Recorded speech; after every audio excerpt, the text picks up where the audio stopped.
Je disais donc que Jean-Pierre m'avait promis de laisser la salle dans une belle énergie. Donc je te remercie vraiment. Mais en fait, je démarre depuis un espace où je suis hyper émue. Déjà, je me suis laissée bouleverser par les photos de la planète. Et je me suis laissée aussi atteindre quand tu partageais les 8 milliards d'individus séparés, avec cette idée peut-être de tendre vers un organisme unique. Tu disais tout à l'heure, Thierry, qu'on était un peu addict à la technologie. Et moi, en fait, j'ai fait le choix aujourd'hui d'animer en fait cette rencontre sans technologie, avec une craie et un tableau noir. Pour être un micro, certes, mais ma préférence souvent, c'est justement de ne pas avoir de micro aussi. Et que le thème, c'est l'origine de la violence. Alors, je vais vous parler de l'origine de la violence selon la vision de Marshall Rosenberg, qui est à l'origine du processus de la communication non violente. Tout ce que je vais vous partager, c'est ce qu'on m'a offert. Donc, merci d'être là, parce que si vous n'étiez pas là, je ne pourrais pas faire une des choses que je préfère, qui est d'offrir ce que je reçois depuis quasi 20 ans maintenant. Et que ce que je vais vous partager, il n'y a pas de certitude. C'est juste des propositions. Et je vous invite à préserver votre esprit critique et à ne prendre que ce qui va vous sembler important pour vous. Et vraiment, j'insiste. Pourquoi ? Parce que amener un changement de paradigme, c'est jamais simple, parce que ça remet en question énormément de choses, et qu'aujourd'hui, même on a beau avoir des preuves, on a beau vivre des évidences, eh bien, il y a des composantes émotionnelles, psychologiques, qui font que quand on envisage de changer de paradigme, eh bien, ça peut toucher à notre identité, ça peut toucher à notre cohérence intérieure, ça peut même toucher à notre vision du monde, et que beaucoup de résistances viennent de là. Donc, la plupart du temps, quand on arrive à des nouveautés, il se passe plusieurs phénomènes. Un premier phénomène qui est un phénomène de rejet, c'est nul et non avenu. Bon, c'est bon, ça, on fonctionne comme ça depuis la nuit des temps, alors on va continuer comme ça. Et là, on n'avance pas ou peu. Quelquefois, on est tenté de prendre des nouvelles données et de les intégrer dans un paradigme existant, ce qui serait à peu près légitime. On voudrait faire rentrer le bazar dans ce qu'on connaît déjà, parce que ça donne de la sécurité. Et puis en même temps, on a beau tenter de faire rentrer le bazar, ça ne marche pas, et il y a beaucoup d'objections.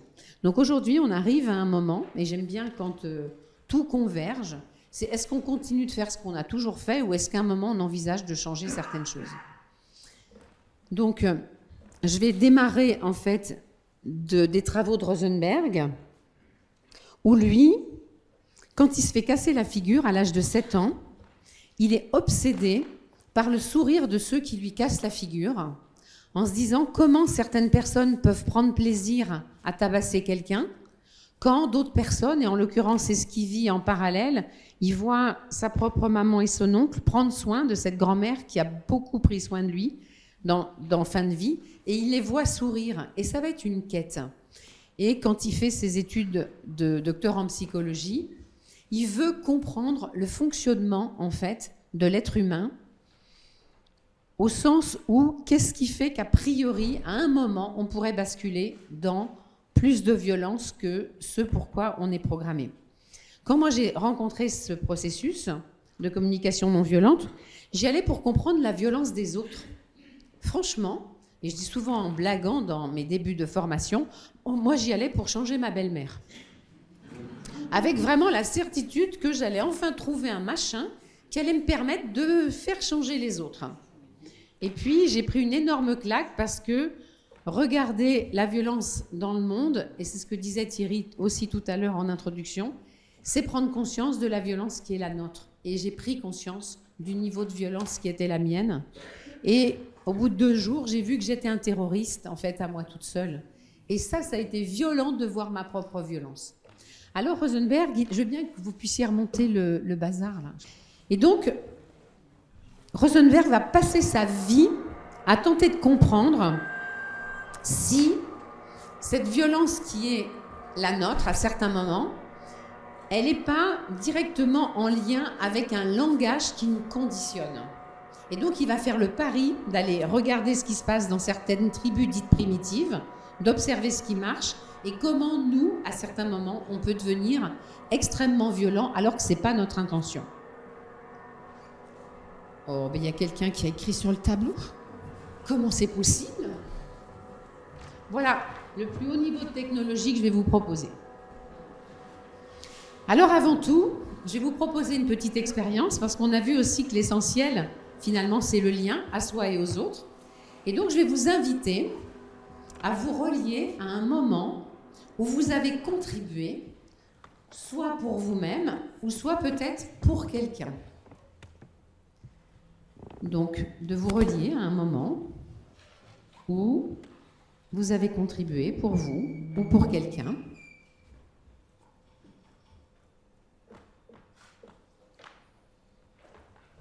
Et puis de regarder à cet instant comment ça fait à l'intérieur quand vous vous voyez comme un être de contribution pour vous ou pour quelqu'un, en sachant que l'autre n'est jamais qu'un aspect de nous-mêmes.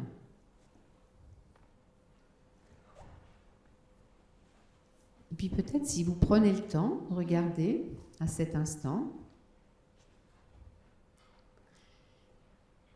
est-ce qu'il s'est passé quelque chose d'important? Est-ce que ça a nourri, bien sûr qu'il y a la contribution, mais peut-être ça a nourri encore quelque chose de plus précis à l'intérieur de vous, que nous, à certains moments, dans notre jargon, avec la communication non violente, on appelle des besoins. Certains appellent ça des forces motrices. Vous voyez, par exemple, moi je reviens de 4 jours où j'ai soutenu ma fille qui a 2 bébés. Et quand je me relie à ça, je vois qu'il y a à la fois de la tranquillité et que ce qui m'anime, en fait, c'est le soutien.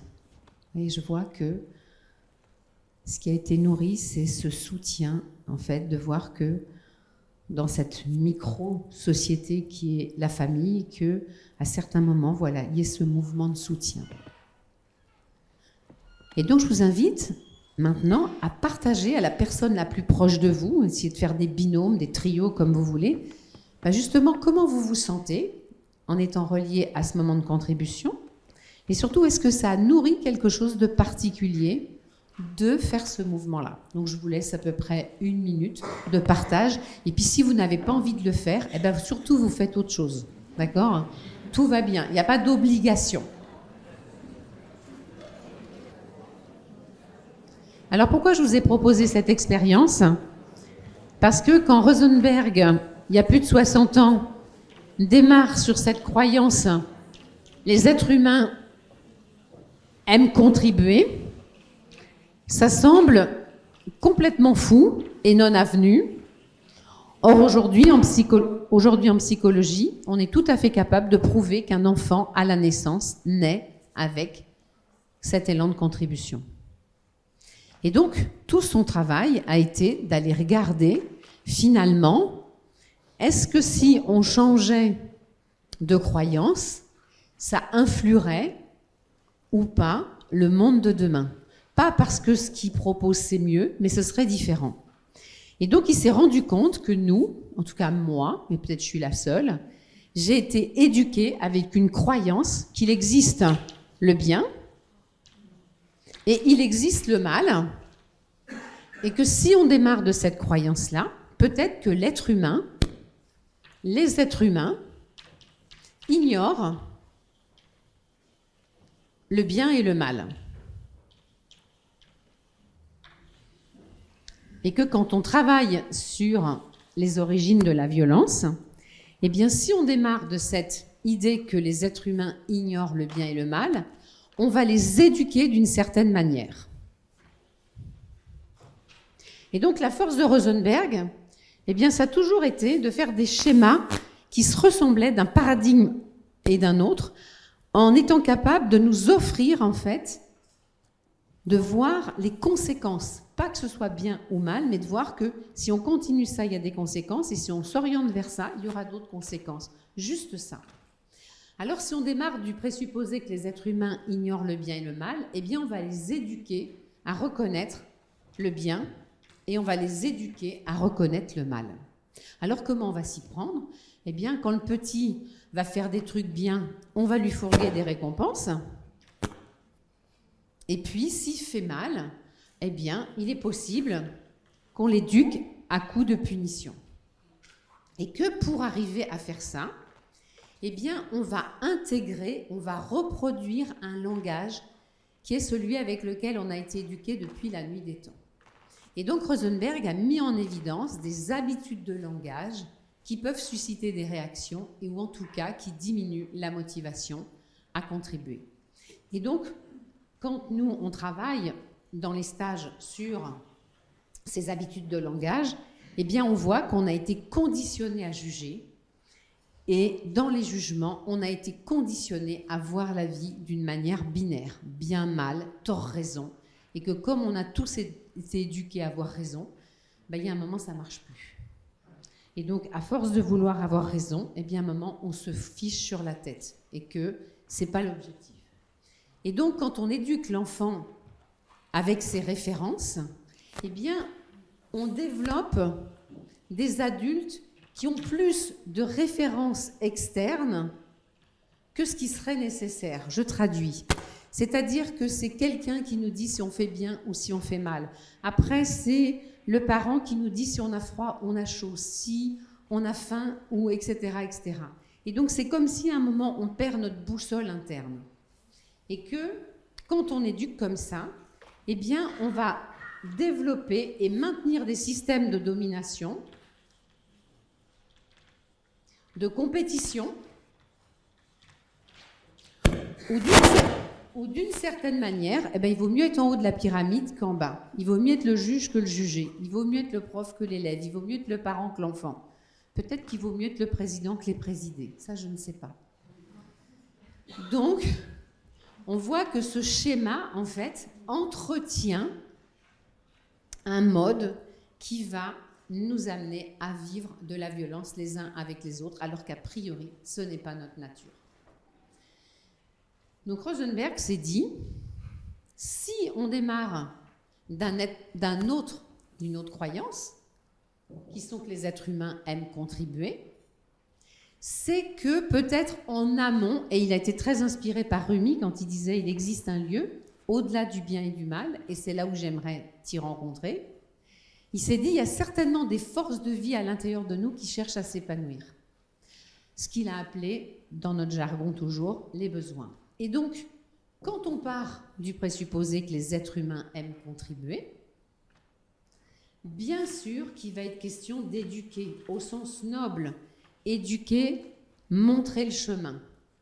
Alors, on va accompagner les petits êtres d'une manière différente. On ne va pas utiliser les mêmes moyens, les punitions, les sanctions, les menaces, les récompenses.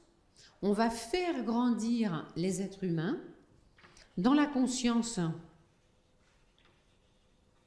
des besoins mutuels. Nous avons tous les mêmes besoins. Nous n'avons pas forcément la même manière de les nourrir. Peut-être que si moi, je veux me reposer, je vais aller marcher dans la forêt, quand peut-être certains d'entre vous, vous allez faire une sieste, écouter de la musique, ou peut-être appeler un copain, une copine. Ce qui nous réunit, ce sont les besoins. Donc si on éduque les enfants dans la conscience des besoins mutuels, eh bien, on va aussi les éduquer à maintenir l'empathie, qui est la nature première de l'être humain, cette capacité à pouvoir se relier sincèrement à ce que l'autre vit, sans chercher à faire autre chose que de se relier à ce que la personne vit. Et puis, dans cette conscience-là, on va faire grandir les enfants dans ce qu'on appelle aussi encore, nous, l'auto-empathie, c'est-à-dire la conscience que les émotions, elles sont fondamentales et qu'elles sont porteuses de messages directement en lien avec les besoins. C'est-à-dire que plus je vis des choses agréables, plus c'est le témoin que certains besoins sont nourris. Et plus je vis des choses désagréables, plus c'est certainement le témoin que certains besoins cherchent à être entendus. Et que si je fais grandir les enfants dans cette conscience-là, et que je les soutiens pour dire authentiquement ce qu'ils vivent, Eh bien, comme conséquence, les enfants vont grandir avec des références internes et relatives. Je ne suis pas en train d'opposer les références internes et externes, juste c'est comment je peux trouver un juste milieu entre la réalité de ce que je vis et aussi, bien sûr, d'entendre à certains moments ce que les autres aussi peuvent m'apporter. Mais vraiment d'asseoir ces références internes. Pourquoi ? Parce que si on éduque les enfants comme ça, il est fort à parier que nous allons créer des systèmes de coopération, des systèmes de collaboration,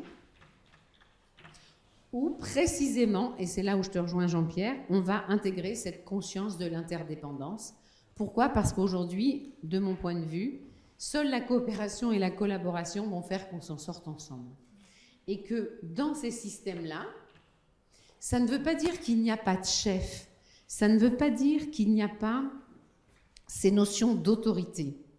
C'est juste que les gens, en fait, qui sont en haut de la pyramide, eh bien, ce sont les gens qui nous inspirent, à qui on donne le pouvoir parce qu'ils marchent depuis plus longtemps sur le chemin que le nôtre. Et c'est comme si, en fait, on équilibre, en fait, une société différente et surtout, eh bien, on maintient la nature humaine. Donc aujourd'hui, il y a un enjeu majeur de regarder, est-ce qu'on continue à entretenir ce paradigme, qui est un paradigme de séparation ? Je répète, hein, tout est fait pour nous séparer. Le bien, le mal, juste, faux, tort, raison. Ou est-ce qu'à un moment, je reviens dans, on est issu d'une même essence, la contribution c'est notre nature, et comment on va éduquer d'une manière qui va augmenter les chances de cette conscience. Et là où moi j'ai beaucoup de gratitude pour Rosenberg, c'est sur le fait que on est passé d'une forme de théorie avec des moyens concrets de mettre en application ça. C'est-à-dire que c'est comme si, moi, il m'a donné les moyens de traduire mes jugements, il m'a donné les moyens de prendre la responsabilité de mes émotions et de mes actes, et il m'a donné les moyens de sortir des ordres ou des punitions pour aller vers le lien. Et donc, je voudrais terminer ce propos, avant peut-être d'entendre peut-être un ou deux retours, parce que je vois qu'il me reste 5 minutes, sur cette métaphore qui, moi, m'a beaucoup marquée, qui continue de me marquer, où Rosenberg dit, vous imaginez au bord d'un fleuve, et puis vous voyez un enfant qui se noie, alors forcément, vous sautez dans la rivière, et puis vous sauvez cet enfant. Et puis au moment où vous avez fini de prendre soin de ce petit qui allait se noyer, vous en voyez un deuxième. Alors forcément, vous sautez dans la rivière pour sauver le deuxième. Et puis il y a un troisième, un quatrième. Et donc la question que Rosenberg posait, c'était la suivante. Est-ce qu'on va passer toute sa vie à sauver les bébés dans l'eau ? Ou est-ce qu'à un moment, on va regarder qui jette les bébés dans l'eau ? Et si on est là aujourd'hui, nous, eh bien c'est pour avoir la conscience de comment nous jetons les bébés dans l'eau ensemble en reproduisant des schémas qui ne nous permettent pas de dézoomer, c'est-à-dire d'être ce petit prince-là qui voit le bazar, et que tout l'objet de la communication non violente, c'est de devenir conscient, et c'est pour ça qu'il a choisi la girafe, vous verrez sur le stand de mes collègues là, de l'Association française des formateurs certifiés, vous verrez une girafe. Il a choisi ce symbole, pas parce que la girafe, elle regarde les choses de haut, hein, ni les gens de haut, mais elle regarde avec un point de vue différent, et de regarder, est-ce qu'aujourd'hui je peux grandir en conscience, observer le langage avec lequel j'ai été éduquée, pas du tout parce que c'est mal, j'aimerais vous dire que nous sommes issus de ce système, et nous sommes de belles personnes. Il n'y a pas de critique.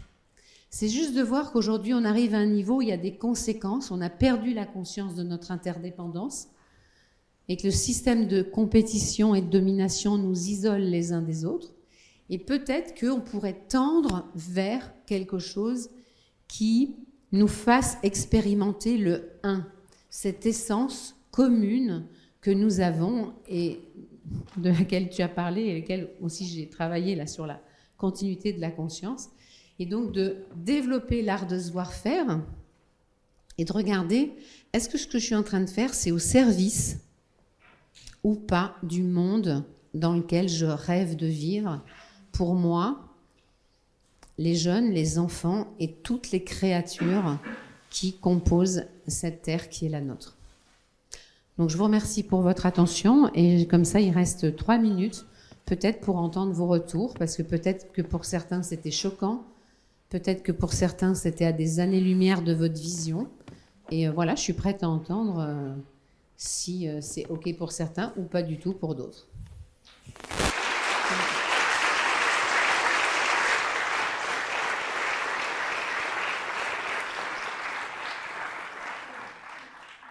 J'avais envie de laisser un petit temps pour l'interaction, du partage. Et je peux entendre que ça vous ait agacé au plus haut point, que les choses soient très claires. Ouais, tu veux dire? Alors déjà, moi je me dis que si je l'incarnais au quotidien à 100%, je serais déjà vachement contente. Parce qu'il y a quand même des fois où mon conditionnement 8000 ans l'emporte sur ma petite pratique de 20 ans. Donc il y a des fois, je me dis, oh là là, là ça branle un peu dans le bateau encore. Donc déjà, l'objectif de l'incarnation, pour moi, il est majeur. Et merci de... Et puis après, j'entends combien c'est plus simple avec des gens un peu conquis que... Et en même temps, c'est pas toujours mon expérience. Je vois en fait que dans notre entre-soi, quelquefois, c'est pas aussi évident que ça.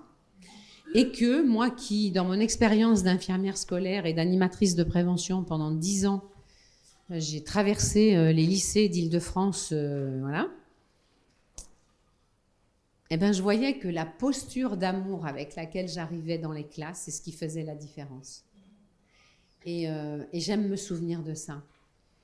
Parce que le regard que je porte sur l'autre, je crois que c'est ce qui fait Enfin, en tout cas, dans mon expérience, je ne sais pas te dire autrement. C'est vraiment ça, en fait, moi, qui me marque aujourd'hui. Et que, quelquefois, dans nos milieux dits conscients, je ne sais pas s'il n'y a pas une part de nous qui se prend un peu au sérieux. Ça doit être le personnage, je ne sais plus lequel, du Petit Prince, là. Ou oui, alors là, oui, vu mon niveau de conscience, il y aura un truc qui ferait un peu ça. Et je me demande si dans nos entre-soi, on ne se heurte pas, quelquefois, sur des chamailleries de conscience. C'est là où j'en suis dans mon interrogation. Mais le regard de l'amour, ça me bouleverse. Parce que quand je travaillais sur la prévention du suicide avec les adolescents, je travaillais sur une question avec eux, qu'est-ce qu'il y a d'unique et d'inspirant chez toi que tu apprécies ou que tu imagines que les autres apprécient? Et il y a un gosse un jour qui me dit, mais madame, vous nous prenez pour des intellos et tout, c'est trop compliqué votre question. Et donc je dis, je vais te donner un exemple. Moi, par exemple, je crois que je suis quelqu'un d'assez authentique et s'il y a un truc qui ne me va pas, Il dit, mais même le mot authentique, moi, je ne le comprends pas. Et il y en a un qui traduit, qui dit, je crois que si on la fait chier, elle va nous le dire. Et donc, le gamin en question dit, ah non, alors madame, ça, c'est pas votre compétence. Je dis, ah bon? Il dit, non, vous avez de l'amour dans vos yeux pour nous. Et ça m'a bouleversée. Et je crois que l'enjeu, il est là. Alors, pour moi, quand je dis c'est un enjeu, c'est un défi au quotidien. Parce qu'il y a plein de gens que j'aime pas. Mais c'est vrai. Donc, tu vois, c'est pas aussi simple que ça. Dans certains moments, je me sens, puis l'instant d'après, il y en a, j'ai juste envie de les torpiller. Donc, tu vois, ça rend, pour moi, ça rend humble. Donc, merci pour ta question.